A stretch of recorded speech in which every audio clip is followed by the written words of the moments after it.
اچھا، یہ جو آپ کہتے ہیں نا کہ ماضی میں جانا اور وہ ساری مظاہر پرستی وغیرہ، سر ولیم فریزر کی ایک کتاب ہے دا گولڈن باؤ، نیچرلی آپ نے پڑھ رکھی ہوگی. ہم نے اپنی جوانی میں کچھ 10 جلدوں میں، اب تو ایک جلد میں آ گئی، شاخ زریں کے نام سے اس کا. تو جب پڑھی تو وہ پلے تو کچھ نہیں پڑا. ہم لوگ بس ایسے ہی پڑھتے ہیں کہ بھئی کوئی لوگ کہتے ہیں کہ اچھی کتاب ہے، پڑھ لیا، سمجھ آئی نہیں آئی، لیکن اس میں کچھ ریفرنس تھے. مطلب ہے کہ سر فریزر نے صرف اتنا کیا ہے کہ دنیا کے مختلف خطوں میں، افریقہ ہو یا ساؤتھ امریکہ ہو یا بورنیو وغیرہ وغیرہ یا انڈیا پاکستان، یہاں جو ٹرائبز تھے مختلف، ان میں جو رسوم تھی ان کو بیان کر دی. تو مثلا اس میں ایک جگہ تذکرہ آتا ہے کہ فلاں جو ٹرائب تھا وہاں بارش نہیں ہوتی تھی تو وہ لوگ بوڑھوں کے اوپر پانی ڈالتے تھے. ہمارے پنجاب میں بھی یہی روایت ہے ابھی تک، حالانکہ ہمارا کوئی تعلق نہیں ساؤتھ امریکہ سے. اسی طرح اگر کسی کے ہاں بچہ پیدا ہوتا تھا تو شریں کے پتے اس کے باہر دروازے کے لگا دیے جاتے تھے. یہ اناؤنسمنٹ بھی ہوتی تھی اور یہ بھی کہا جاتا تھا کہ اس طرح بدروحیں جو ہے وہ اندر نہیں داخل ہوتی. یہ بھی رسم کئی بورنیو وغیرہ میں تھی. تو ہمارے ہاں یہ کیسے چلی آئی؟ جو سب سے انٹرسٹنگ بات تھی وہ لوہے کے بارے میں، کہ اس کا جو ہے ایک امپیکٹ انسانی حیات پہ.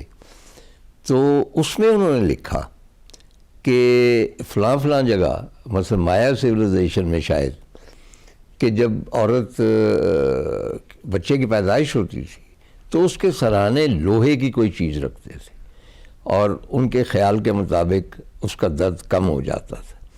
اچھا، ان دنوں میری والدہ حیات تھی اور والدہ جو ہے مطلب ایک پڑھی لکھی بہت نہیں تھی، لیکن قدیم جو پنجاب کا کلچر ہے، ٹریڈیشنز ہے، ان سے بہت واقف تھی. تو میں ان سے ڈسکس کرتا رہتا. تو یہ لوہے کی بات کی تو انہوں نے کہا کہ میں تمہیں بتاتی ہوں کہ آپ جانتے ہیں کہ ننیال میں پیدا ہوتا ہے پہلا بچہ، میں پہلا بچہ تھا. تو وہ کہتی ہیں کہ جس رات تم نے پیدا ہونا تھا، تو خاص طور پہ بعد میں وہ مکان کی کوٹری بھی تھی جہاں پہ میں نے دیکھا کہ یہاں پہ میری پیدائش ہوئی تھی. تو مطلب ظاہر ہے آبویسلی کہ اس میں جو ہوتی ہے تکلیف، جو ہوتی ہے، جو شدت ہوتی ہے، جو ٹیسیں اٹھتی ہیں، وہ ہم تو امیجن نہیں کر سکتے. مطلب ہے کہ وہ عورتوں کو ہی سہنا پڑتا سارا کچھ. تو انہوں نے کہا کہ میری والدہ نے، یعنی میری نانی نے فوراً کہا، میری پھوپھی بھی آئی ہوئی تھی کیونکہ وہ بھی پہلے بچے پہ آتی تھی پھوپھیاں جو ہے، کہ جلدی سے رحمت بیوی کوئی لوہے کی چیز لے کے آؤ.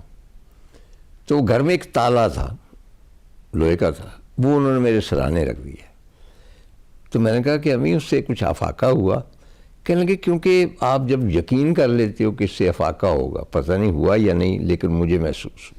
دوسری چیز جو انہوں نے بتائی کہ آپ کی جو پھوپھی تھی وہ سین میں مختلف برتن جو تھی وہ بجا رہی تھی. تو صبح پوچھا کہ بھئی یہ کیوں کر رہی تھی؟ کہنے کہ جی بدروحیں اترتی ہیں، یہ ان کو ڈرانے کے لیے.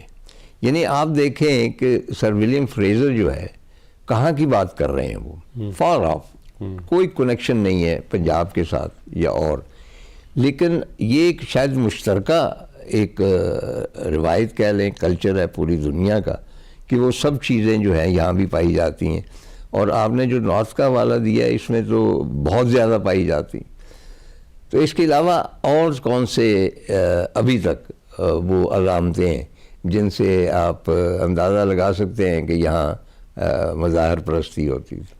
دیکھیں، مظاہر پرستی کا ایک یہ ہے کہ جیم فریزر کی کچھ وہ ہیں، ان کی خامیاں کچھ ہے، وہ لائبریری میں بیٹھ کے اس نے زیادہ تر نہیں، آپ تو اس پہ میں ڈیٹیل میں نہیں جاؤں گا، لیکن اینیمزم جہاں بھی جس ورلڈ کانٹیکس میں آیا ہے وہ نیچر کے ساتھ انٹریکشن میں آیا ہے. کیونکہ پہلے چیلنج سارا آتا تھا نیچر سے ہی، آپ چیلنج فیس کرتے تھے. تو ظاہر ہے اس کے رد عمل میں یا اس کو ٹیکل کرنے کے لیے یا رام کرنے کے لیے آپ رسومات انوینٹ کرتے تھے یا کچھ نہ کچھ آپ رسومات بناتے تھے، آئیڈیاز کریٹ کرتے تھے. کس طرح ایون جادو بھی ہے، وہ نیچر کو کنٹرول کرنے کی ایک کوشش تھی انسان کی. آج کل سائنٹیفکلی کنٹرول کرنے کی کوشش کرتے ہیں. تو یہ ہے، اسی لیے آپ کو نارتھ امریکہ کے انڈیجنس کمیونٹیز سے لے کے آپ کے مایا ساؤتھ امریکہ سے لے کے آپ کے آسٹریلیا کے ایبروجینیز سے لے کے آپ کے سائبیریا یہ سارے آپ کو شمنزم اور یہ اینیمسٹک ہو رہی ہے. یہ شمن لفظ بیسکلی انگلش نہیں ہے, یہ سائبیریا سے آیا ہے. سائبیریا میں وہ پروہت جو ہوتا تھا اس کو شمن کہا جاتا تھا.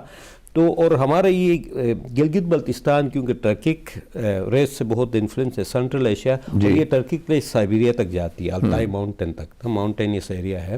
تو influence definitely Siberian, Altai, Turkic shamanism سے بہت زیادہ ہے. اور رسومات ہماری مظاہر پرستی کی اب بھی ہے. جیسے میں نے مورکم دیوی کی بات کی تھی, وہ زمین کو زرخیزی عطا کرتی ہے, وہ نیچر کی دیوی ہے. اور ساتھ ساتھ مورکم دیوی کی ایک وہ یہ ہے کہ وہ جو عورت جو حاملہ ہونے سے پہلے بیسکلی مورکم دیوی اس کے بطن میں دانہ ڈالتی ہے, تخم ڈالتی ہے, وہاں سے بچہ وہ بیسکلی کنسیو اس کے تھرو کیا جاتا ہے بچے کو.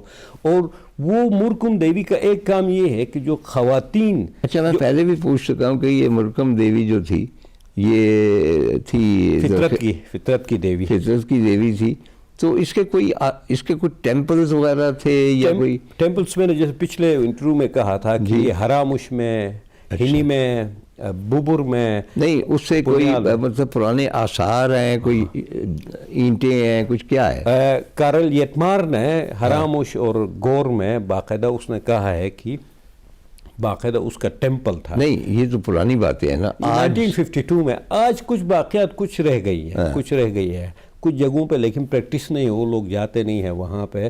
تو مورکم دیوی عورت کو بچہ جنم دینے کے دوران مدد کرتی ہے آگے.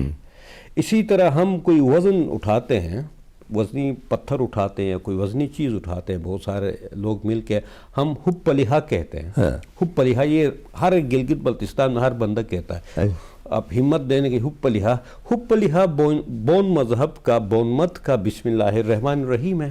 اچھا, آپ شکتی مانگتے ہیں اس دیوتا سے. یہ کیا ایگزیکٹلی کہتے ہیں؟ حب پلیحہ یہ کامن استعمال ہوتا ہے. کوئی چیز بھاری اٹھانے, مشکل کام کرنا ہو تو آپ جس میں طاقت انوالو ہو تو پھر آپ حب پلیحہ کہتے ہیں.